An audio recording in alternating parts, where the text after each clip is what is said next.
Nice to see you all. So this Shabbat, it's the first one in Bamidbar, which means it's the first book. It's the first one of the fourth book, which means Numbers. But I wanted to talk a little bit about something that we sort of take for granted, and that's how we know stuff. And all of it, if you think about it, is pretty darn incredible. But I'm going to break it down into different pieces. How do you know? How do you know what you know? How do you know stuff? So I'll give you, for instance, how can you know that it's raining outside? One way is you can walk outside. And the water falls on top of you, you get wet, you look all around, there's water everywhere. You say, it's raining outside. I got it. You saw it firsthand. So that's one way to know things, is by seeing it firsthand, or hearing it, or feeling it. That's a firsthand experience. You're right there, and you're the one that notices it, which is incredible that we're able to notice different things in the world. There's another way that you can know that it's raining outside. A friend of yours can come home and say, it's raining outside. And you know, you trust them.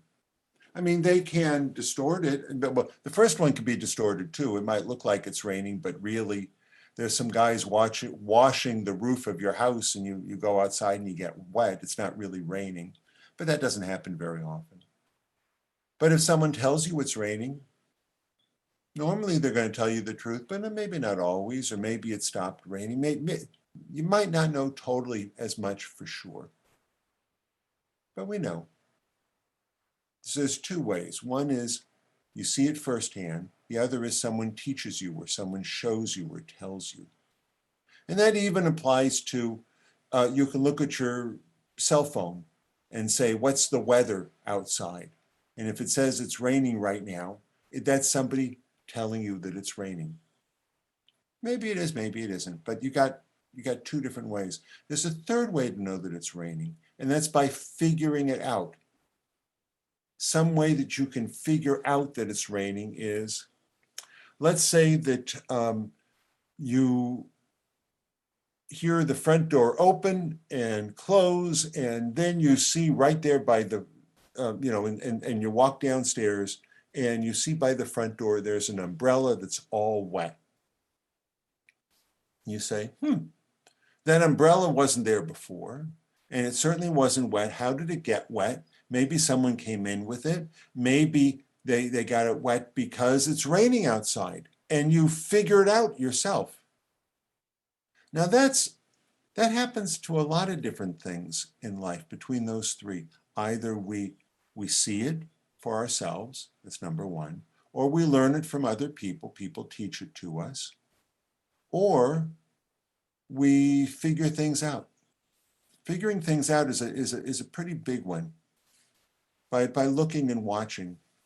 Like people used to sit and watch birds flying. And from that, they figured out how to make wings and how to do like airplanes, model airplanes, and then real airplanes. From learning and from observing the world, we can figure out a lot. That's three ways. There are still two other ways that we can know something. And people call these kind of mysterious ways, but really all five of them are pretty mysterious, that we can come to know things. I can ask you the question, how does an ant know how to make an ant farm? How do they know to dig it out a certain way? Were they taught it? You know, certain kinds of ants always build the same kind of farms. No one taught them. There's no ant school. They know it instinctively. It's like they're little computers that come pre-programmed, and they do it. How does a flower know to come out? How does a tree know to make a flower at a certain time of year? How do they know how to do it? It's pre-programmed, which is pretty incredible that that teeny, teeny, teeny little bit of DNA not only has how things are made, but how things act are inside of it. It's pre-programmed in it. That kind of blows me away. There are things that are instinctive to us, like no one had to teach us how to breathe. There are some things that we just do we know about. So those are 4 ways: seeing it firsthand, learning from someone else, being taught it or shown it, figuring it out ourselves, or having it from instinct, from birth. But there is a 5th way. There's a 5th way that we can know stuff that isn't a person teaching us, and it isn't us seeing it, and it isn't us innately knowing it,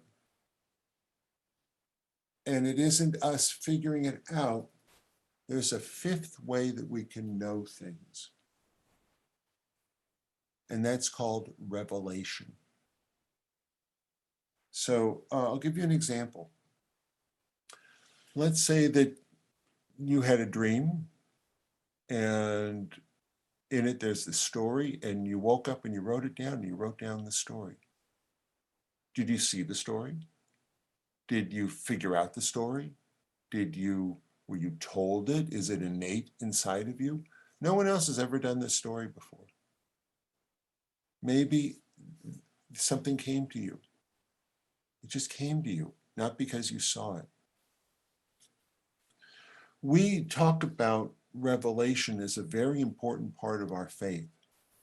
We talk about what happened on Mount Sinai with Moses, where Moses kind of was downloaded from God some of the eternal truths of this world. They were revealed to Moses. And it's not like someone taught Moses, and it's not like Moses saw them in the world. There was a deep understanding that we call revelation. And there are some things that we're told that make just so much sense and never could have been figured out. How in the world would we have known to have 1 day of rest after 6 days of work? You couldn't have figured it out. It was revealed to us, and it happens to match so perfectly the way of the world. There are some things in Bible that are beyond anyone's ability to figure out at the time. Like in the book of Ecclesiastes. It's written, which is a part of our Bible.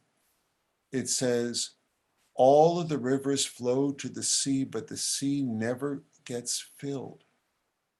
In other words, the sea doesn't keep overflowing. All these rivers flow into it. And it says, where the waters came from, there they return to. Now, how in the world could someone 3,000 years ago know that all over the world it's really true? Rivers do go into the ocean. And how can they possibly know that water evaporates and then rains all over the world? We didn't figure that out until really pretty recently. How could that have been in there? It was revealed to us. And in the line right next to it, it says, and all of the winds travel in a circle, and where they came from, there they return to. We didn't know that until about 100 years ago when a volcano went off, and we had radio at the time. And we can follow the soot in the air and see that it went in a circle. People might have thought that wind came from outer space and hit our planet and then moved on. How could we have possibly known that? How could we have possibly known that the world was round way back then, which is what the Bible sort of is telling us? Those are aspects of revelation. And there are some things that are science-y like that, but most of the important things about revelation are ethical things, things that show us how to get along better in the world. They're things that show us how to put the pieces of this world together in a better way than it is. How to look at the world and see not only what's there, but what can be. These are some of the most important words that were ever written down, are words of revelation. And we celebrate that this Thursday night at 7 o'clock. We're going to be celebrating that with the other Reformed congregations. It'll be, kind of like this online. But it's a big Jewish holiday that unfortunately doesn't get anywhere near the attention that Passover gets. That's Shavuot. And we celebrate that these things were revealed to us, that all of Torah and all of Torah understanding was revealed to us. And we're told that if ever you sit down and you learn with a teacher, which is sort of like the number 2, see it yourself or learn from a teacher. But if you learn from a teacher some words of Torah, it's like God is speaking to you and it is being revealed to you at that moment. It's like you're at Mount Sinai. Now, our rabbis have said, how come there were prophets that saw things and we don't have prophets today? Did prophecy end? And they said, no, it hasn't ended, but it's taken a different form. And they talk about different ways that we have prophecy. They say that every dream is an unripe prophecy. They say that when parents name their children, they're predicting how that child is going to act by the name that they give that child. And I suspect that you've probably been in situations where, my goodness, you don't know what to do, and you have your mind open, and suddenly something comes to you and you don't know where. You don't, and it happens to be the perfect right thing. And you wouldn't have thought about it. It wasn't obvious. You couldn't have figured it out. It just came to you. Well, our rabbis say that that's a form of revelation. That is God still talking to you and things being opened up for you. So Shavuot is a time where we say thank you to God for opening up all of these amazing insights to us and for continuing to talk to us. And hopefully that we can still listen. It's great. It's a great holiday. We stand up as we hear the 10 Commandments. And we say thank you for that wonderful, wonderful gift of insights. We even spend a bunch of days counting down till we get to Shavuot. That's the counting of the Omer. Cantor Harris? Counting up. Oh, counting up to the Omer. Oh, right. Counting up. Today's the 44th day of the Omer. Baruch atah Adonai Eloheinu melech haolam asher kitshanu b'mitzvotav v'tzivanu al sfirat haomer hayom v'arba'im yom shehem shisha shavuot u'shnei yamim la'omer. It is the 44th day, which is the same as 6 weeks and 2 days. So we're very close to the end of the 7 weeks, the 50-day time. With that, I'm just going to mention that we're going to be doing at 7 o'clock Havdalah, and then tomorrow morning at 10 o'clock is the last Sunday school.